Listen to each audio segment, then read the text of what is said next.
Jadi sesuatu menjadi ibadah kalau terpenuhi dua syarat. Dua ini terpenuhi, jadilah dia amal soleh. Kalau salah satunya tidak terpenuhi, maka batallah ia sebagai amal soleh. Niat salat subuh karena Allah. Kaifiatnya, ini kan masih kuat, subuh masih seger. Saya salat subuh 20 rakaat.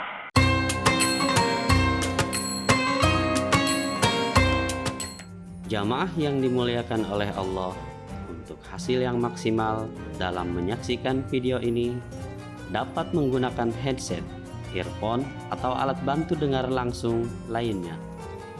Sudah, mari kita saksikan. Bismillah. Assalamualaikum warahmatullahi wabarakatuh.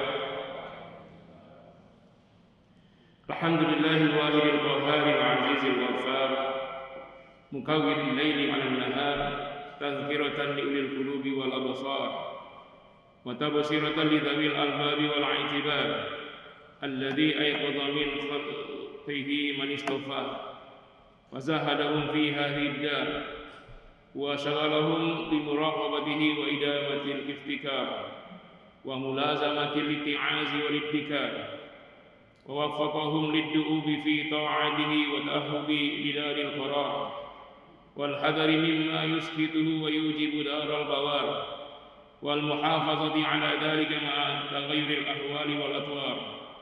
Ahmaduhu ablagha hamdi wa azkah wa ashmalah wa anmah wa ashhadu an la ilaha illallah al-barrul karim ar-ra'ufur rahim wa ashhadu anna Muhammadan 'abduhu wa rasuluhu wa habibuhu wa khaliluhu al-hadi ila siratin mustaqim wad-da'i ila dinin qayyim salawatullahi wa salamuhu alaihi wa ala sa'irin nabiyyin wa ali kulli wa sa'iris salihin, amma ba'd.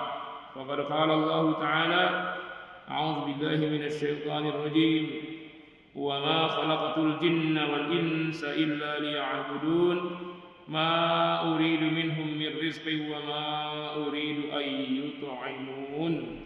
Shadaqallahul azim. Allahumma arhamna bil Qur'an. Jemaah salat subuh Masjid Asy-Syarif rahimakumullah. Alhamdulillah, subuh hari ini Allah Subhanahu wa taala kembali menghidupkan kita setelah kematian. Karena bangun ini adalah berbangkit, hidup kembali. Karena itu kita bangun tidur, doanya alhamdulillahilladzi ahyana ba'dama amatana wa ilaihin nusyur. Segala puji bagi Allah yang kembali menghidupkan kami setelah kematian dan semuanya akan kembali kepada Allah. Alhamdulillah, syukur kepada Allah Subhanahu wa taala atas segala nikmat tersebut. Nikmat hidup, nikmat sehat, nikmat diberikan kesempatan waktu untuk bertobat, memperbaiki diri sampai akhir hayat. Salawat dan salam semoga senantiasa terlimpah tercurah buat junjungan kita Nabi Muhammad sallallahu alaihi wasallam yang telah membawa umatnya keluar dari kegelapan jahiliyah pada cahaya terang benderang Islamiyah. Jemaah rahimakumullah, pertama kita berbelasungkawa ya, karena salah seorang ulama besar di Indonesia ini, yaitu pimpinan Pondok Pesantren Gontor, pada tanggal 21 Oktober 2020 yang meninggal dunia, yaitu Bapak Kiai Haji Dr. Abdullah Syukri Zarkasi MA, pengasuh Pondok Pesantren Gontor. S3-nya beliau di UIN, S1-nya dan S3-nya. Jadi kehilangan ulama itu adalah kerugian yang terbesar, apalagi durasi 8 bulan ini. Jemaah rahimakumullah, dari Februari tanggal 2 sampai 21 Oktober, 8 bulan saja kita sudah kehilangan. Ini yang terdata, tertulis, saya punya data ini dari tanggal 2 Februari. Pimpinan pondok pesantren dan ulama yang wafat dari kalangan Nahdiyin saja 86 ulama dalam waktu hanya 8 bulan. Kira-kira kalau ada artis 8 bulan 80 orang yang meninggal, heboh tidak? Viral ya. Ini ulama, kiai, pimpinan pondok. Dan ada yang menganggap tidak wajar. Tapi wallahu a'lam wajar atau tidak wajarnya. Ini belum termasuk yang sedang imamin dipukul kepalanya oleh yang tidak dikenal, tapi kalau ketangkap orang gila itu. Makanya saya selalu tanya, di masjid ada nggak security dalam? Kita jaga motor, jaga mobil, security-nya 2 orang, 3 orang. Untuk jaga ulama, di mobil paling-paling isinya laptop atau tape recorder. Di kepala para ulama isinya Al-Quran 30 juz dengan ilmu-ilmunya, kitab-kitab semua di kepala. Isinya lebih banyak satu perpustakaan. Kehilangan satu ulama, kehilangan yang besar. Tapi kita melihat kurang banyak perhatian. Makanya setiap masjid mesti memiliki keamanan dalam untuk keamanan ustadz, imam, ketua DKM dan lain-lain. Karena kondisinya begitu. Walaupun saya tidak berani berseuzon, tapi ini harus dianalisa. Dan memang kematian para ulama ini adalah diangkatnya ilmu. Nabi bersabda dalam hadis riwayat Imam Bukhari dan Muslim dari sahabat Abdullah bin Ammar radhiyallahu anhuma, Rasul bersabda, "Innallaha la yaqbidul 'ilma intiza'an yantazi'uhu minal ibad." Sesungguhnya Allah tidak mencabut ilmu ya dengan mencabutnya begitu saja dari manusia. Walakin yaqbidul 'ilma biqadril ulama. Tapi dicabutnya ilmu dengan dicabutnya nyawa ulama. Hatta idza lam yaqbi 'aliman, sampai sulit dijumpai, tidak dijumpai seorang alim pun lagi. Ittakhadhan nas, lalu manusia menjadikan ru'usan juhalan, ya, ru'usan pimpinan, ru'usan para pemimpin, juhalan yang bodoh-bodoh. Jadi pemimpinnya adalah orang yang paling bodoh-bodoh. Fasu'ilu, lalu dia yang ditanyain, dia yang jadi rujukan. Apa kata dia? Wajib ikut semua. Faftau, lalu pimpinan-pimpinan itu berfatwa bighairi ilmin, tanpa ilmu.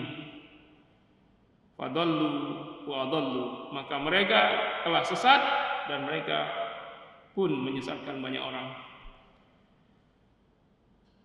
Jadi bukan berarti begini, oh jadi terbukti hadis tersebut.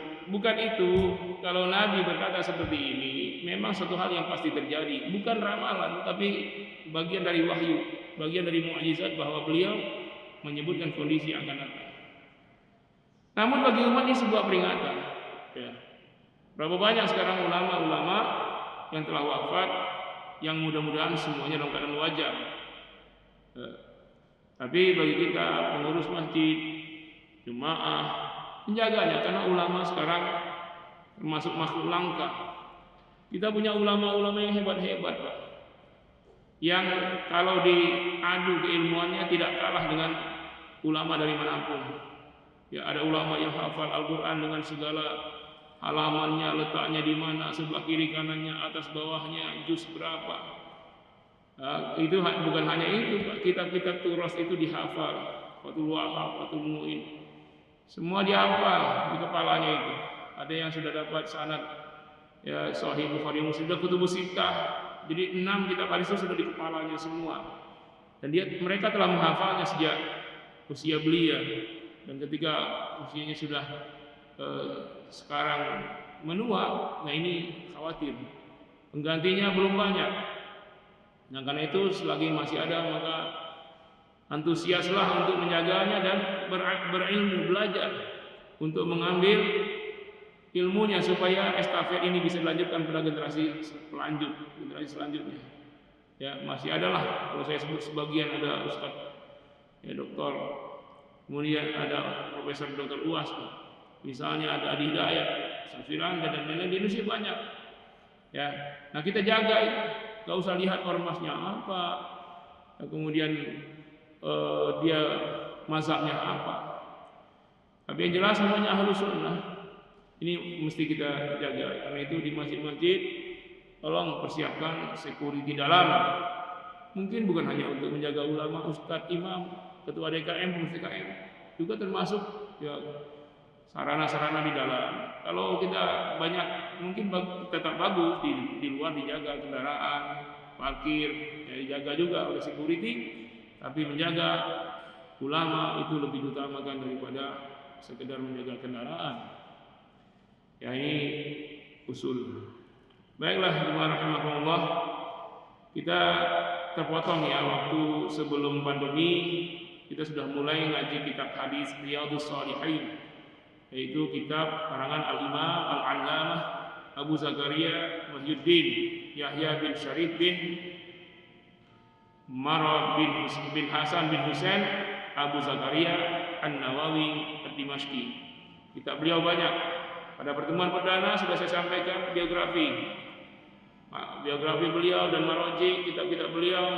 Kemudian sudah saya sampaikan juga pembuka dari bab pertama di kitab ini, yaitu babul ikhlas wa ihdarun niyyah fi jamil a'mal wal aqwal wa ahwal wal al-barizah wal khafiyah.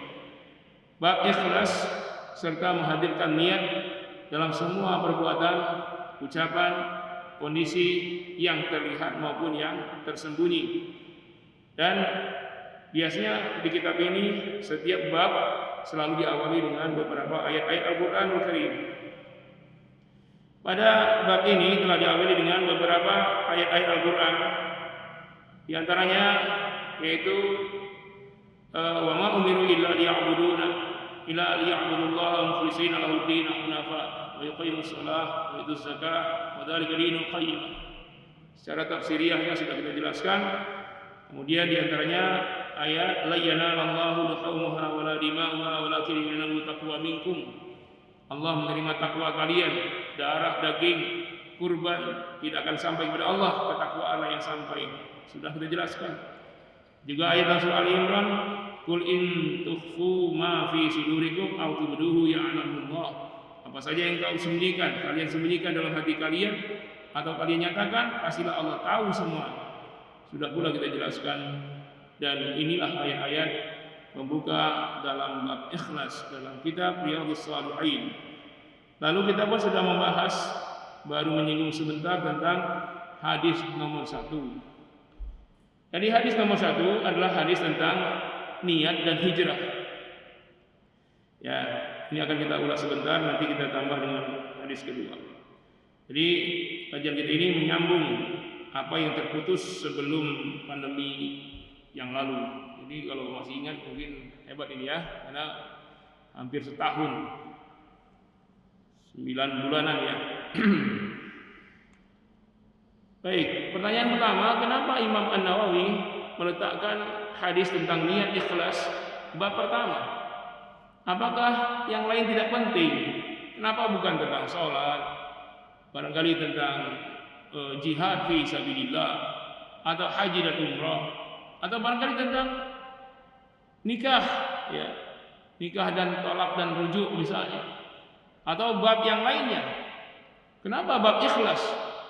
Nah, inilah kejelian para ulama meletakkan urut-urutan bab-bab hadis dalam kitab-kitab mereka. Ya, kalau kita lihat kitab yang lain juga sama. Ya, misalnya Arba'in beliau juga nih, Arba'in An-Nawawi atau kitab yang lain, memang meletakkan bab ikhlas di bab pertama. Kenapa? Bukan berarti yang lain tidak penting. Semuanya penting, sholat penting, haji, umrah, zakat semua penting, jihad penting.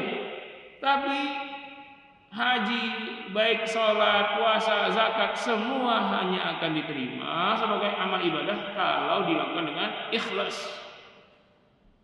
Ya, kalau tidak ikhlas, mau bersedekah, berwakaf sebesar apapun tidak akan diterima. Nah, karena itulah kejelian para ulama meletakkan yang terpenting itu di awal. Ya, memang yang lain penting, tapi al-aham, yang paling penting ya dari semua itu adalah keikhlasan ini. Itulah rahasianya kenapa bab ikhlas selalu dalam kitab-kitab hadis itu diletakkan di hadis nomor 1. Ya. Baiklah, kita sedikit tambahkanlah dulu ya. Kemudian kenapa bab ikhlas itu penting selain memang semua ibadah hanya terima kalau ikhlas? Yang kedua, urgensinya karena setan tidak pernah berputus asa dengan segala cara menyesatkan manusia. Dengan segala tipu dayanya, ya banyak tipu daya setan itu ya. Tidak pernah putus asa dengan cara al-waswasah, membisikkan keraguan-raguan, at-tazyin, memperindah kemaksiatan. Manusia digoda yang maksiat jadi baik, at-tamanni, membuat angan-angan, hayalan-hayalan. Setan menggoda manusia dengan al-adawah, menimbulkan permusuhan antar manusia. Setan juga at-takhwif,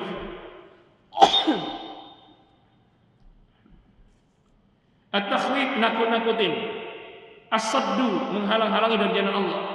Al-wa'du, memberikan janji-janji palsu. Al-kaidu, dengan tipu daya, dengan makar-makar. An-nisyan, membuat orang lupa. Banyak sekali jebakan setan itu. Kalau kita lihat Al-Quran, maka ada lebih 20 jebakan setan yang menyebabkan setan tidak berputus asa. Tetapi setan akan berhenti, kalah telak, menyesatkan manusia kalau manusia itu beribadah dengan ikhlas. Kalau ikhlas, maka setan sudah tak berdaya. Ya, setan itu bersumpah, iblis bersumpah kepada Allah. Ya, ketika diusir dari surga, bersumpah akan la ughwiyannahum ajma'in. Ya Allah, saya akan sesatkan semuanya anak cucu Adam itu sampai hari kiamat.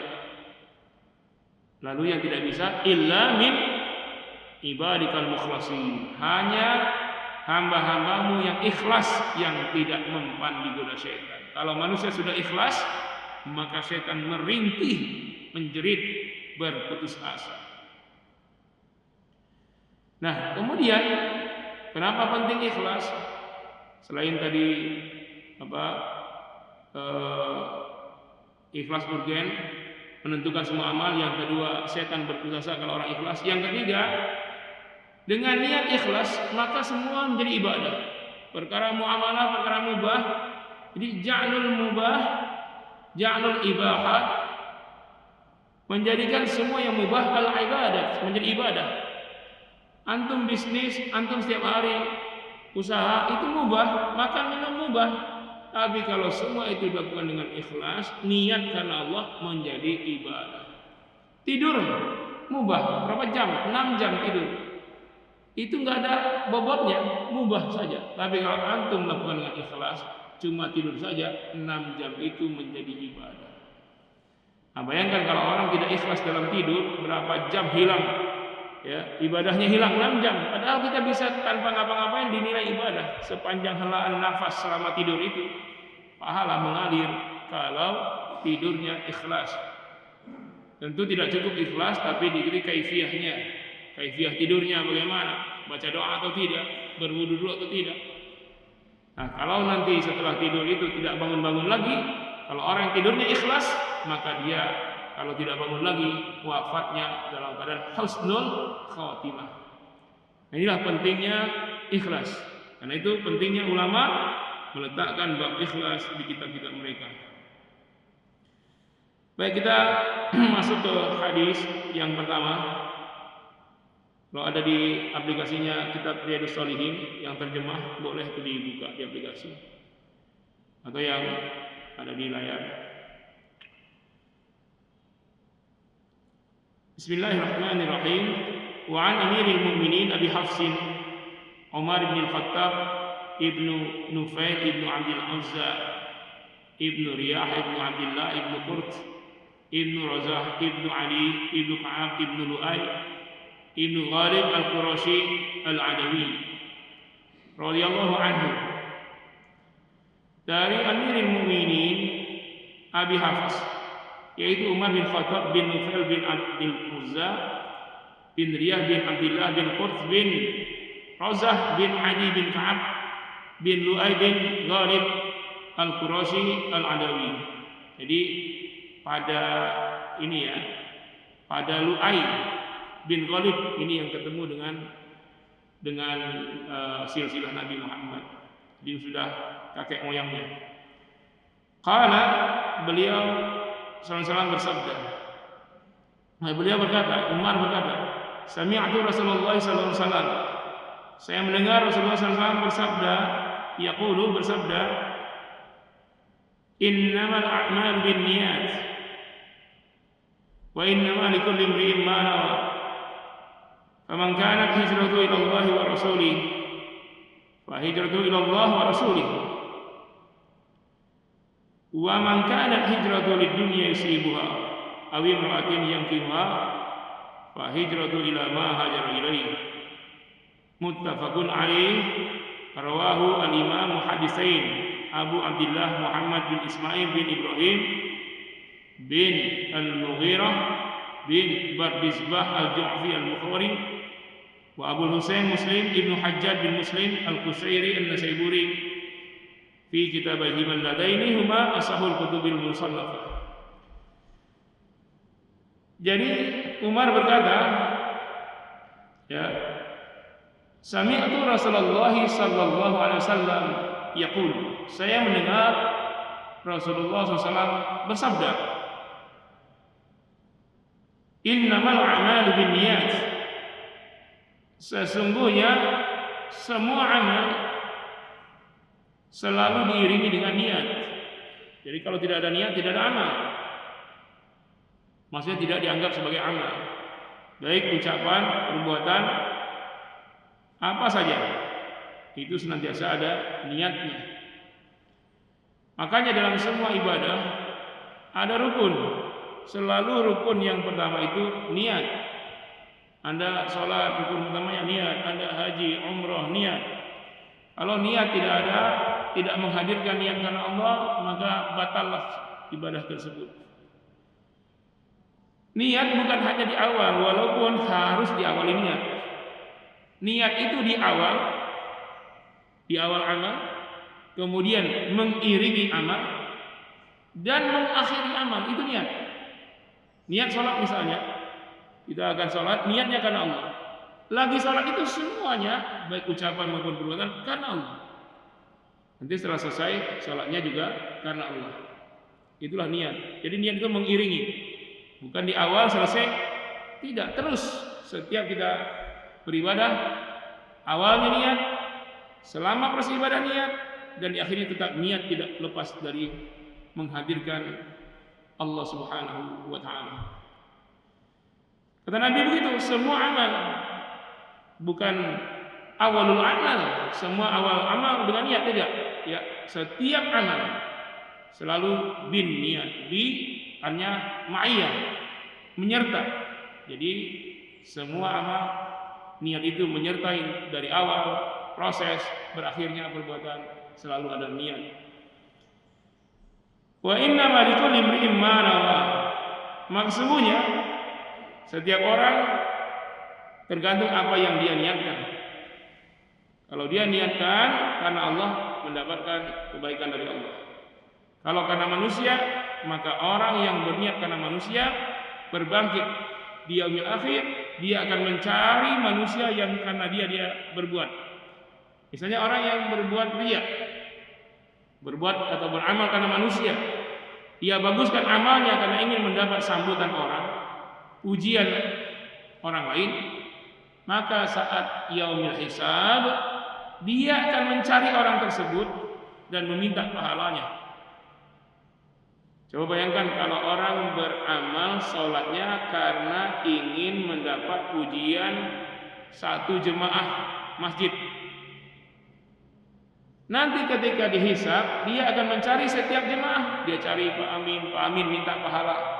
Ya, Pak Janwir minta pahala. Ya, Ustaz Rahmat minta pahala. Dia akan cari setiap orang ini. Bukan kepada Allah pahala itu akan diberikan, dan orang yang diminta pahala juga tidak akan memberikan. Karena ketika hari berbangkit, semua orang panik. Semua orang akan berlari, bahkan dari orang yang terdekat. Yauma yafirrul mar'u min akhihi. Orang akan berlari dari saudara kandungnya. Wa ummihi wa abihi. akan menjauh dari ibu kandung dan ayahnya.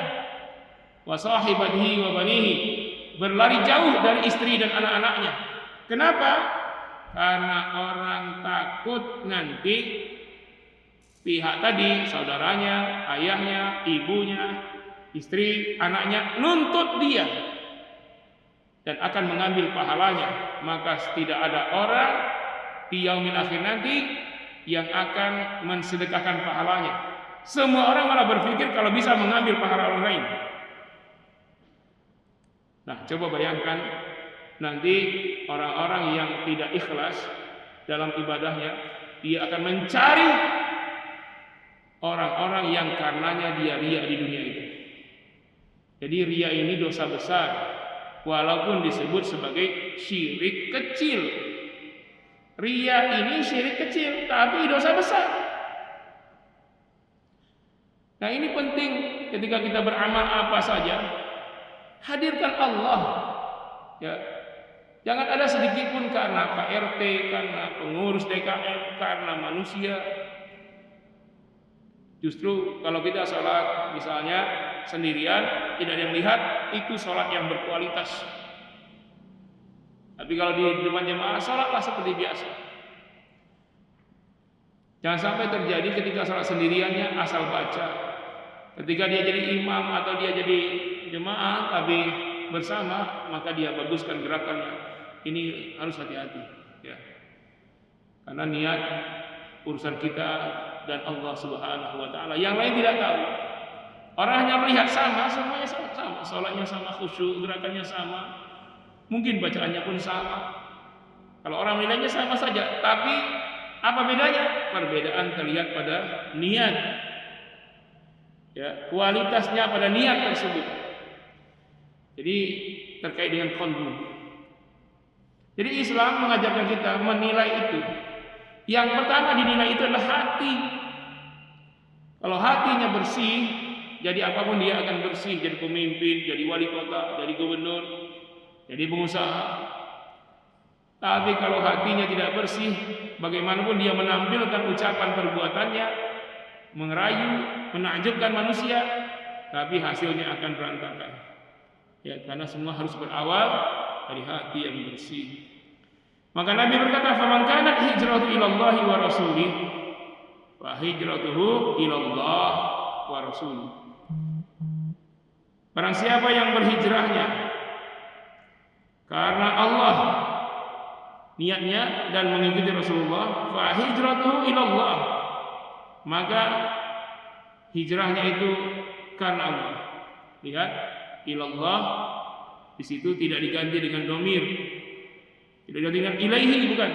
Padahal kan dalam kaidah bahasa kalau disebutkan awal, maka untuk menyebutkan yang kedua cukup dengan domir, kata ganti. Maksudnya apa?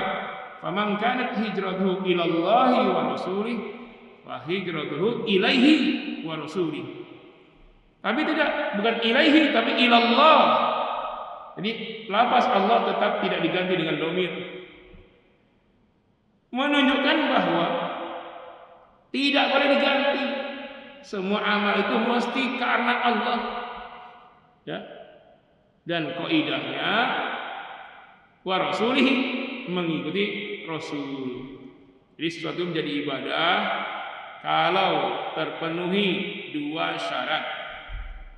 Apa syaratnya? Yang pertama, niatnya karena Allah.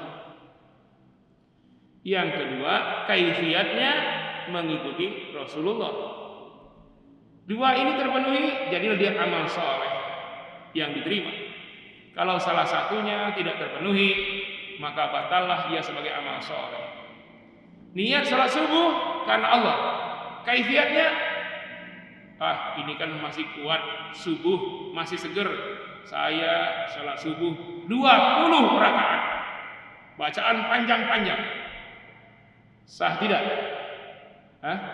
Amal saleh tidak? Bukan amal saleh. Kenapa? Kaifiatnya tidak ikut Rasul. Atau dia salat subuh 2 rakaat, begitu indah bacaannya, tapi niatnya bukan karena Allah, supaya orang lihat salatnya bagus. Amal saleh tidak? Juga bukan. Jadi amal soleh terpenuhi dengan 2 syarat. Yang pertama, an-niyatu lillahi ta'ala, niatnya karena Allah, wal kaifiyatu ittiba'ur rasul, dan caranya mengikuti Rasul. Rasul sholat subuh 2 rakaat, ngapain kita 20? Ya, ini makna faman kanat hijratuhu ilallahi wa rasuluhu fa hijratuhu ilallahi wa rasuluhu. Lafaz Allah tidak digantikan dengan domir. Kemudian kata Nabi lagi, wa man kanat hijratuhu lidunya yusibuha aw imra'atin yankihuha. Barang siapa yang hijrahnya karena dunia, yusibuha, musibah baginya. Kalimat ini juga kepada atau setelahnya au, ya, aw imra'atin yankihuha, maksudnya apa? Yusibu. Barang siapa niatnya karena dunia atau wanita, maka musibah baginya. Ya. Jadi kalau niat hijrahnya karena dunia dari Mekah ke Madinah, barangkali haji mumpung di Madinah, bisnis bisa lancar ini. Atau barangkali nanti di Madinah dapat jodoh, siapa tahu orang Madinah cantik-cantik. Maka ini musibah. Kenapa hadis pertama ini menyebutkan yang mendatangkan musibah itu dunia dan wanita? Karena memang inilah yang membuat orang pintar jadi tidak pintar, orang alim jadi bahlul. Dunia dan wanita. Dunia isinya apa? Dunia itu isinya, ya, harta dan jabatan. Wanita ini sebenarnya dunia juga, cuma kenapa dipisahkan? Karena orang bisa saja dia terbebas dari rayuan dunia, jabatan, mungkin harta, tapi ketika digoda dengan wanita banyak yang tidak lulus. Padahal sama saja, baik jabatan, harta maupun wanita itu bagian dari dunia yang menipu. Ya. Nah, kita melihat dari sinilah muncul pengkhianat-pengkhianat dalam perjuangan itu. Dalam sepanjang sejarah Islam, dunia maupun perjuangan bangsa Indonesia, kita itu tidak pernah kalah dengan penjajah. Kekalahan yang terjadi munculnya para pengkhianat-pengkhianat di tubuh kaum muslimin, mau perjuangan fisik, politik, apapun. Kenapa? Mereka ini hatinya ada penyakit. Karena apa? Penyakit hubbud dunia itu, cinta dunia, cinta kepada jabatan, cinta kepada harta dan wanita, harta tahta wanita. Dan semua pejuang pasti digoda dengan ini. Nabi pun digoda. Kalau Muhammad berdakwah ingin dapatkan harta, kami berikan sebanyak-banyaknya. Kalau dia ingin wanita tercantik, kami nikahkan. Kalau ingin jadi raja, sepakat semua 14 suku di muka itu mengangkat Nabi Muhammad sebagai raja tanpa pemilu. Langsung diangkat begitu saja sebagai pemimpin tertinggi. Ya, Nabi digoda dengan banyaknya harta, cantiknya wanita, jabatan tinggi. Apa jawaban Nabi kepada pamannya ketika ditawarkan orang musyrik? Ya ammi, wallahi ya ammi. Demi Allah wahai pamanku, law wada'u syamsa fi yamini, bukan harta, tahta, wanita, matahari mereka berikan, diletakkan di tangan kanan saya. Wal qamara fi yasari, dan bulan diletakkan, mereka berikan, letakkan di tangan kiri saya. Ana an atruka hadzal amr, supaya saya tinggalkan urusan dakwah ini. Ma taraktuh, tidak mungkin aku tinggalkan sampai sukses atau syahid. Karena itulah perjuangan Nabi berhasil. Karena tidak tergoda dengan dunia yang isinya jabatan, harta, dan wanita.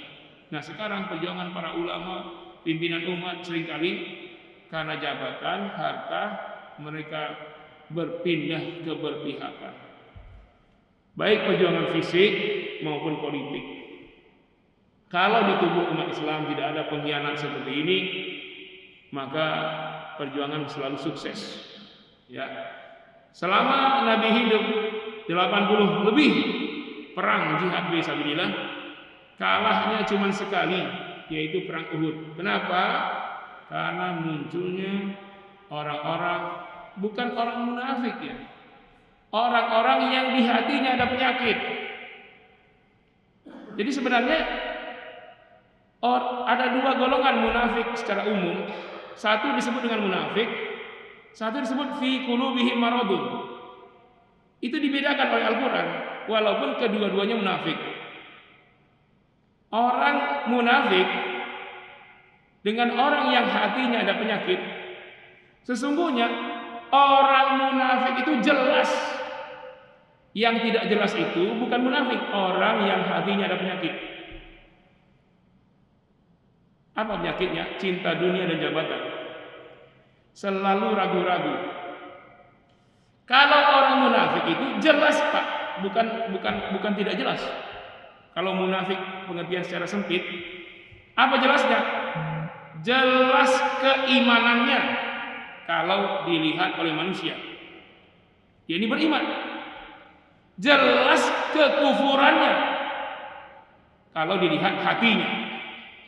Itu orang munafik. Jadi orang munafik itu hatinya jelas kafir, penampilannya jelas mukmin, itu munafik. Tapi kalau orang yang hatinya ada penyakit, ini yang tidak jelas.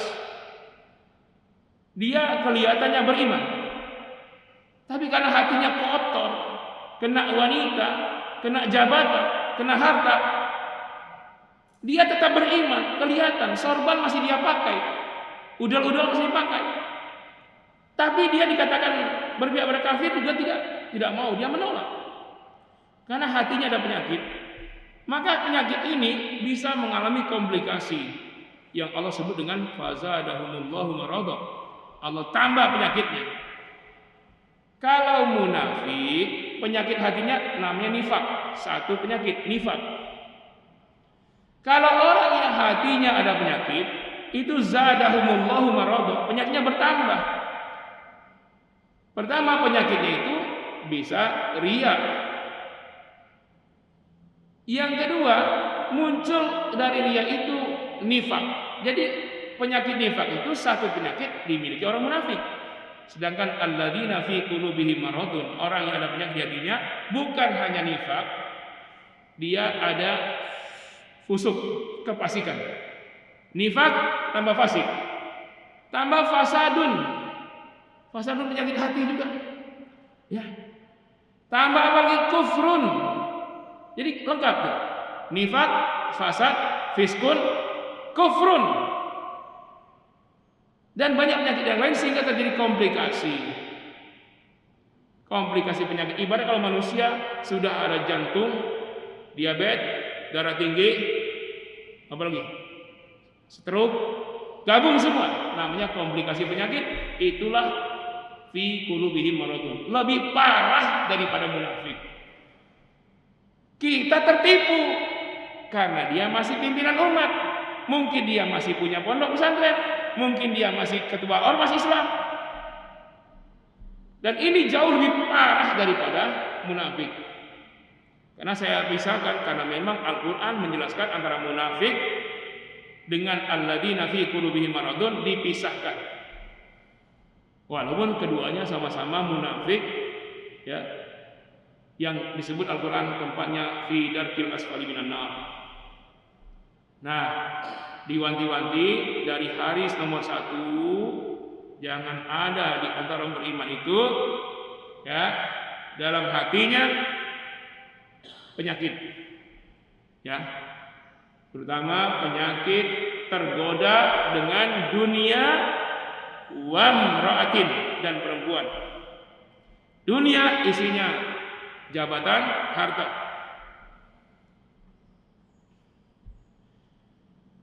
Lalu apa kata Nabi? Fahijratuhu ila ma hajar ilaih. Lalu nilai hijrah itu tergantung motivasi hijrahnya untuk apa. Jadi semua amal kita tergantung motivasi amal kita untuk apa. Karena itu kalau antum kerja, cari uang, niatnya hanya cari duit, musibah. Ya, memang bentuknya kita dagang, bentuknya kita kantor, tapi niatnya lillahi ta'ala. Sehingga ja'lul mubahat al-ibadah. Ja'lul mubahat al-ibadat, dengan niat lillahi ta'ala merubah semua yang mubah-mubah menjadi ibadah-ibadah. Tidur mubah 6 jam. Enggak niat karena Allah, hilang 6 jam. Niat karena Allah, hanya tidur doang, ibadah 6 jam. Anda ke kantor jam 8, jam 7 berangkat, jam 4 pulang. Berapa jam? 7 ya? 8, 9, 10, 11, 12, 1, 2, 3, 4. 9 jam. Tiap hari 9 jam Anda ini adalah ibadah. Walaupun bentuknya ngajar di perguruan tinggi, ngajar di lembaga pendidikan, itu semua menjadi ibadah 9 jam. Tapi hilang begitu saja, bukan ibadah kalau tidak niat karena Allah. Tidur 6 jam, usaha 9 jam, 15 jam. 15 jam itu bisa jadi ibadah semuanya, atau bisa jadi hilang semuanya, kerugian besar. Kalau niatnya bukan karena Allah. Jadi ngeri sekali kita kalau beramal apapun, baik usaha maupun tidur, kalau niatnya bukan karena Allah. Nah, karena itu jemaah sekalian harus kita pikirkan setiap hari. Ya, termasuk pengajian ini mesti karena Allah. Hilangnya sudah berapa? Sudah sejam ya. Kalau bukan karena Allah, hilang 1 jam. Dan dihisab yaumil akhir, 6 jam tidur, 1 jam pengajian, 7 jam, 9 jam kerja, 16 jam. 16 jam dibanding 24 jam itu sudah hampir, udah 2/3 ya, 2/3 hidup kita. Kalau enggak karena Allah hilang 2/3. Kalau umur kita 60 tahun, 40 tahun hilang. Padahal itu perbuatan rutin tiap hari, walaupun bentuknya bukan sujud. Aktivitas tidur dan usaha itu nilainya ibadah. Kalau ihdar niyyah lillahi ta'ala, menghadirkan niat hanya karena Allah SWT. Nah, inilah jemaah sekalian yang saya sampaikan ya. Kita akan marojik kita kepada kitab ini, kitab hadis yang lain untuk terarah, karena ustaz ini ngeri-ngeri kalau nggak ada kitab lepas. Kalau lepas nanti ngomongnya kena undang-undang ITE, langsung masuk penjara. Nggak lama-lama ustaz ini kalau salah ngomong langsung tangkap. Ya, kalau bukan ustaz bisa berlama-lama. Ya, ini mudah-mudahan dengan adanya kitab ini lebih terarah dan tidak ada hoax, tidak ada hal-hal yang bisa dijadikan pasal penangkapan. Tapi yang paling penting kita jaga ulama kita. Tolong jaga ulama. Ini pesan ini, Pak. Ya. Kehilangan 1 ulama bukan kehilangan 1 nyawa. Dari 1 juta, 2 juta, 3 juta orang di Indonesia ini belum tentu ketemu 1 orang Ustaz Hadi Hidayat. Dari ratusan juta belum tentu ketemu 1 orang Buya Hamka. Ya. Ini kepada masjid-masjid sekali lagi saya sampaikan, keamanan dalam sangat diperlukan. Ya, terutama ustaz, imam itu ring saf pertama, kedua, ketiga itu mesti jemaah yang memang rutin benar. Dan ustaz di depan, ketua DKM depan, sehingga nanti kalau ada yang macam-macam dia akan melewati beberapa saf dulu. Kalau orang asing, orang baru, mungkin saf paling belakang. Ya, kita bukan apa, memang zamannya sudah seperti ini. Pada prinsipnya tidak boleh pilih-pilih di masjid siapa duluan di depan, tapi kondisi tidak bisa begitu sekarang. Karena kondisi tidak normal, maka letakkan ini imam, ini penceramah, ini ketua DKM, ini nanti di samping-sampingnya itu aktivis bela diri yang sabuk hitam sebelah imam, untuk sabuk hitam silat sebelah ustadz, untuk sabuk hitam taekwondo di sebelah ketua DKM. Nah, itu sekarang ini agak janggalnya kita karena 8 bulan ini kiai pimpinan pondok itu sudah 86 yang meninggal. Memang ini ajal, tapi kita tidak tahu upaya manusianya kita nggak tahu. Tapi kalau ini semuanya karena aja harus kita imani takdir ya. Tapi yang urusan kemanusiaannya harus kita analisa. Innallaha la yughayyiru ma biqaumin hatta yughayyiru ma bi anfusihim. Allah tidak rubah nasib kita kecuali kita sendiri yang merubah sebab-sebab kehancuran kita. Kalau kita ingin maju, maka cari sebab-sebab kemunduran lalu berubah. Kalau kita ingin menjadi pengelola umat, mengambil kepemimpinan, ya kita harus tahu sebab-sebab kenapa kalah terus dalam pilkada, dalam apa-apa. Cari sebabnya apa. Nanti itu dirubah, nanti akan meraih kemenangan. Jadi itu sudah sunatullahnya begini. Pada hal-hal yang kita mampu, Allah serahkan kepada kita untuk merubahnya. Pada hal-hal yang kita tidak punya pilihan, tidak punya kemampuan, kita berpasrah kepada takdir Allah. Tapi pada hal-hal yang ada peran manusianya, kita ambil peran yang maksimal. Ya, dengan harta, dengan tenaga, dengan waktu untuk agama ini. Baik, ini yang saya sampaikan. Saya kembalikan ke moderator kalau mungkin ada satu tanya jawab atau dua. Baik, terima kasih untuk kita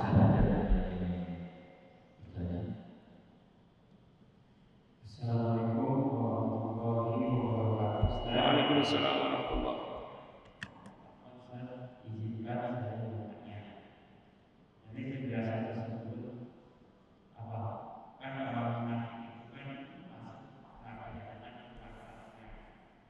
Nah, bagaimana dengan orang yang hanya memiliki sifat munafik, hanya memiliki yaitu bohong, tidak pernah berkhianat, melakukan itu menurut Ustaz bagaimana dengan yang memiliki sifat munafik? Terima kasih.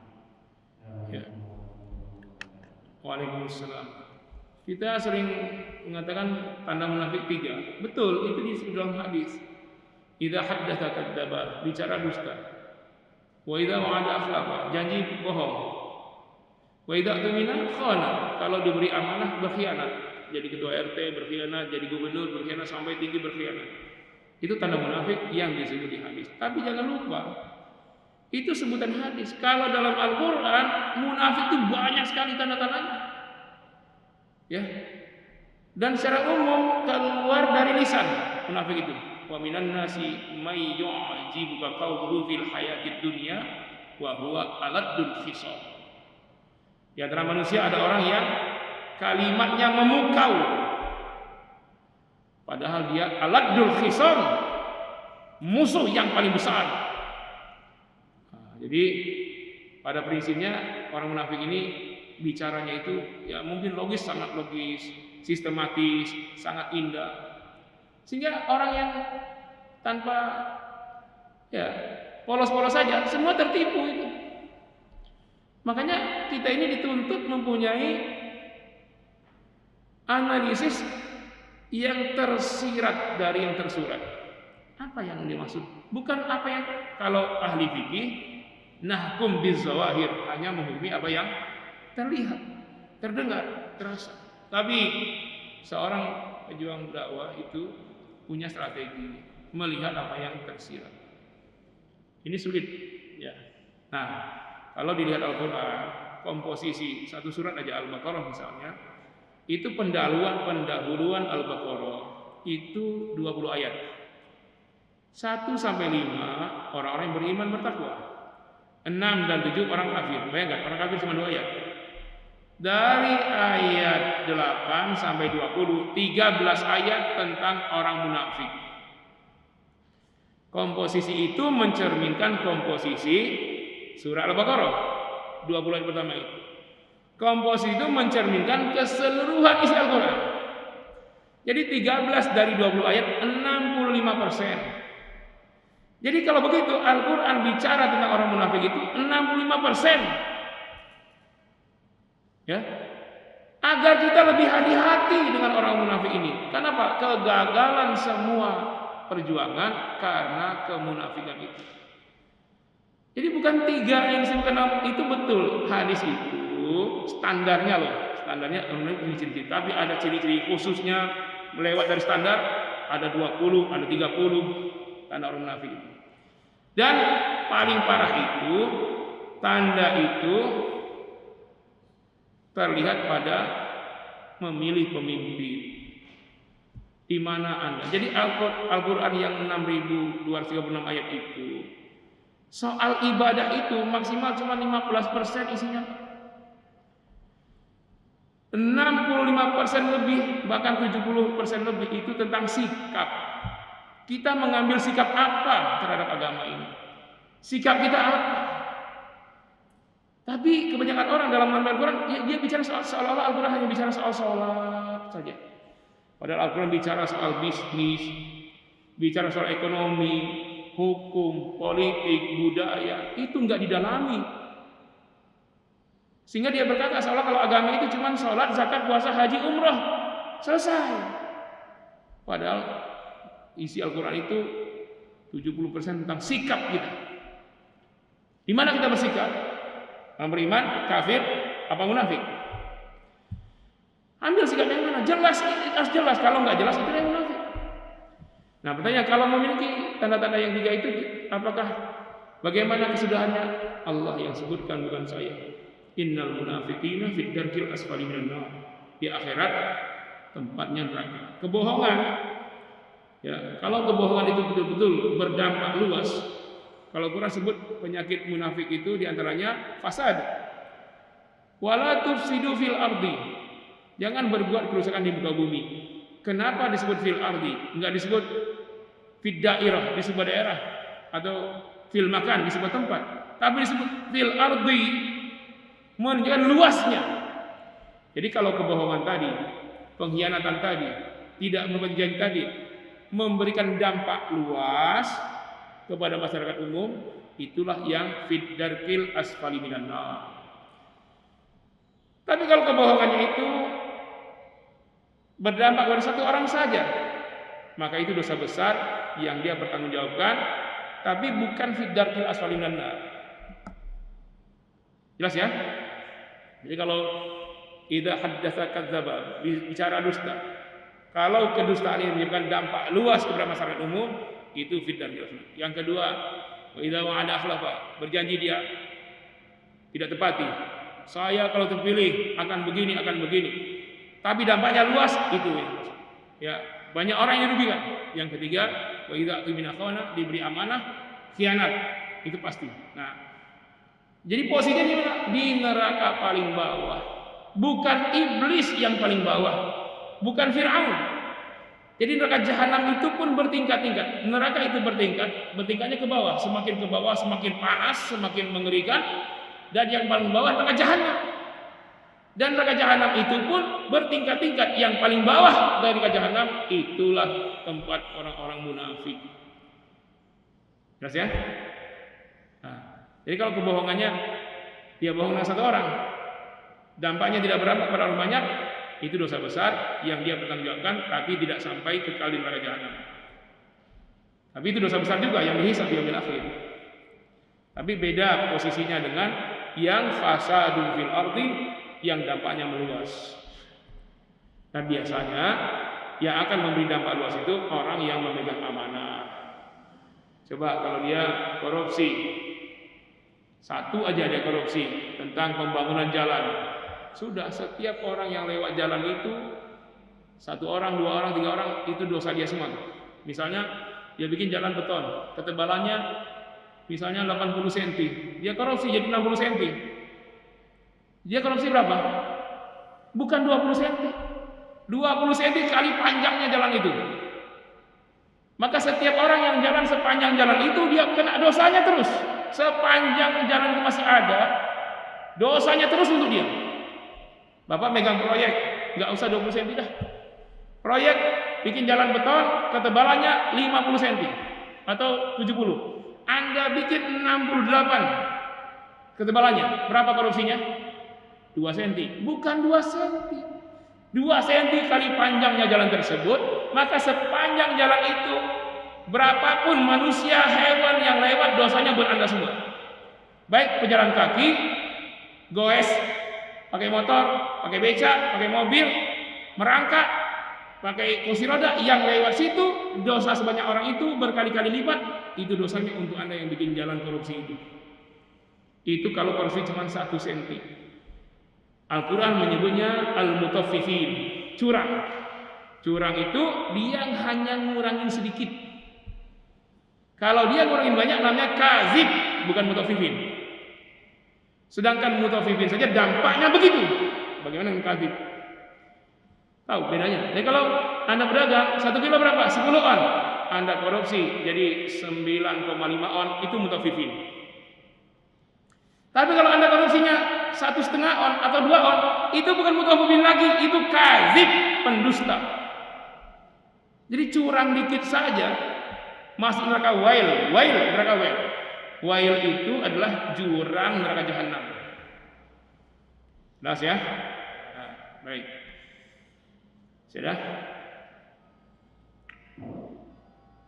Cukup ya. Demikian jemaah sekalian, mohon maaf yang sebesar-besarnya karena memang kajian ini penting sekali, terutama terkait dengan niat ini. Kalau memang belum cukup, ini perlu ditambah lagi penjelasan soal niat, karena memang hadis niat ini banyak jumlahnya. Setelah ini ada hadis tentang lain-lainnya terkait dengan ihdharun niat, ya, menghadirkan niat dalam semua amal dan perbuatan. Terima kasih banyak dan mohon maaf. Dan terakhir saya menyampaikan, kami dari Pondok Pesantren masih membangun masjid buat santri. Sampai sekarang belum selesai, terbuka kesempatan bagi antum yang ingin mengambil bagian amal jariahnya.